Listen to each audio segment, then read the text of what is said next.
Economics is as old as mankind. The theories of economics, people who were involved in great mathematical ideas, yes, there are new innovations and new ideas all the time. But let me propose to you something that's very, very old and ancient in terms of the relationship between labor and management.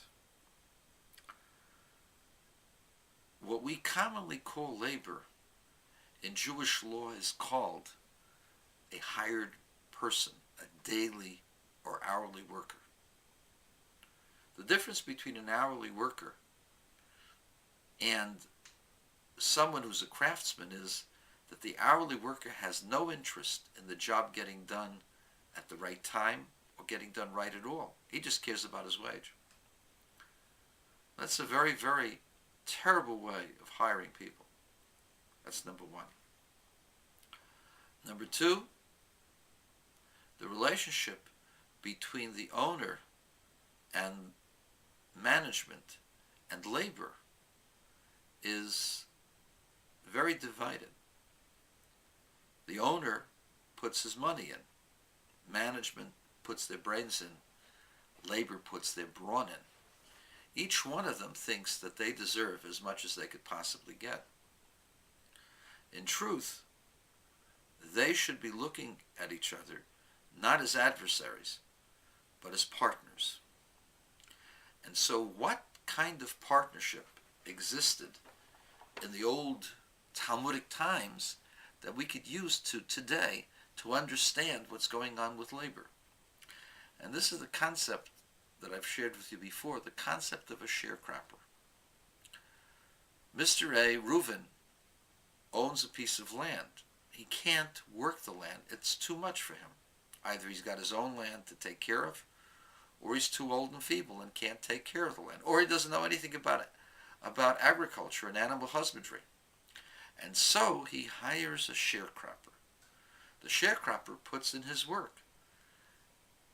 And he wants the thing to succeed. You know why? Because at the end, he gets paid by whatever he makes off of the crop. He doesn't get any other wage. He has a vested interest in things going well, because the better job he does, the better payment he's going to have at the end. Because he gets a share of the profits. And how much does he get? Sometimes a half, sometimes a third, sometimes a quarter, depending upon the type of field, the needs of the sharecropper, and so on. But this was the standard in the Talmudic times, as well as before then. And they've had sharecroppers to this day. Why not make labor like the sharecroppers instead of an hourly worker?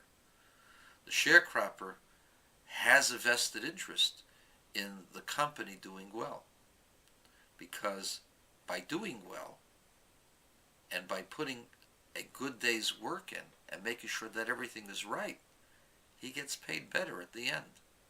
Now, I know you say that there are incentives, but it's not the same. If you're working on an hourly basis and you have a wage, you may not be highly motivated to do a good job. That's number one.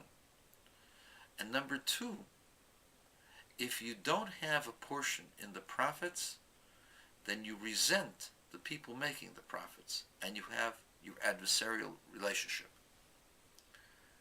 Second part of this is management should also be like a sharecropper.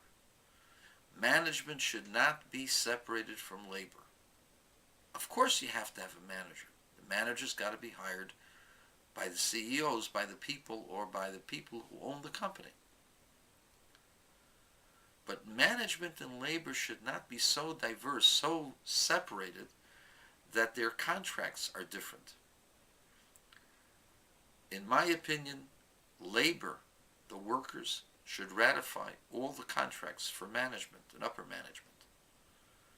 And management should also only be paid if the company makes a profit.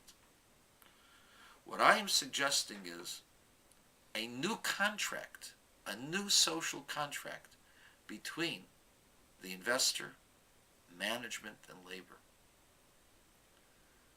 Let labor earn minimal wage and get a third of the profits. In that way, they will have a vested interest in making sure that the company grows and that the job that gets done right. And they are considered a partner in the process. So if they're considered a partner, their opinion counts. If their opinion counts, they have to ratify management's contracts.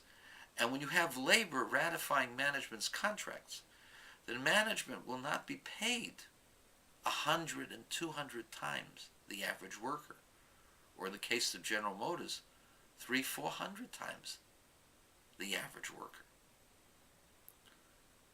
And instead, management would also be given a share of the profits. How much?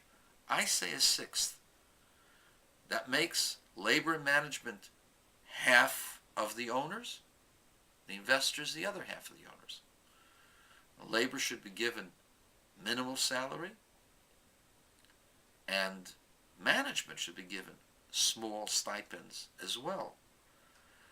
And you say, well, you can't get good help to do that without a guarantee. You know what? If I'm a kid coming out of college and I get a job that pays my basic expenses with an upside that could be unlimited, relatively speaking, tens or hundreds or maybe millions of dollars, depending upon how well the company does, hey, I'm all for it. You get the best and the brightest. If you change the basic components of the relationships between the owners, the investors, the management, and labor.